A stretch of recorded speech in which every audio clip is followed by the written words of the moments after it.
നമ്മൾ ഇന്ന് വാച്ച് ചെയ്യാൻ പോകുന്നത് ധനുഷ് സാറ് കറയാണ്. So let's go and watch Kara. ഒരു Dhanush sir Vignesh Raja movie. Yes, പോർത്തോളിൻ്റെ ഡയറക്ടർ.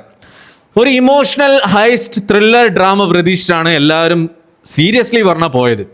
ബട്ട് നമുക്കൊരു കിട്ടിയ ഒരു ഇൻപുട്ട് എന്താണെന്ന് വെച്ച് കഴിഞ്ഞാൽ, അവിടുന്നൊരു അസുരൻ, ഇവിടുന്നൊരു ഇഡ്ലി കടൈ, ഇവിടുന്നൊരു കർണൻ, ഇവിടുന്നൊരു തുനിവ്, പിന്നെ ധനുഷിൻ്റെ എല്ലാ സിനിമയിലും കൂടിയിട്ടുള്ളൊരു ആക്ട്. അങ്ങനെ ഒരു മിക്സ്ചർ പെർഫോമൻസിൽ ഒരു സാധനത്തിൽ എന്താ പറയുക, ഒരു കട്ടക്കരച്ചൽ serial thriller drama.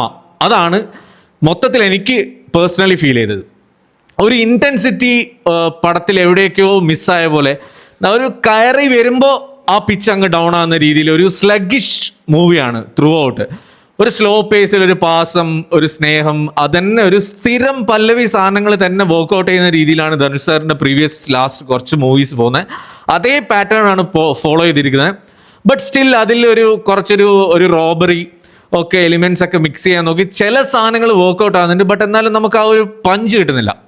But overall performance നോക്കുകയാണെങ്കിൽ എല്ലാവരും നന്നായിട്ട് ആക്ട് ചെയ്തിട്ടുണ്ട്. മമിത നന്നായിട്ട് ആക്ട് ചെയ്തിട്ടുണ്ട്, സുരാജേട്ടൻ നന്നായിട്ട് ആക്ട് ചെയ്തിട്ടുണ്ട്. ധനുഷിൻ്റെ പെർഫോമൻസ് കൊള്ളാം, ബട്ട് സ്ഥിരം പാറ്റേൺ പോലെ തന്നെ ഫീൽ ചെയ്യുന്നു. ആൻഡ് ഭയങ്കരമായിട്ട് പോസിറ്റീവ് പറയേണ്ടത് സിനിമാറ്റോഗ്രഫി ആൻഡ് GVPയുടെ സ്കോറും മ്യൂസിക്കും. അതും കൂടി ഇല്ലെങ്കിൽ പടം ഭയങ്കര ഡിപ്പായേനെ.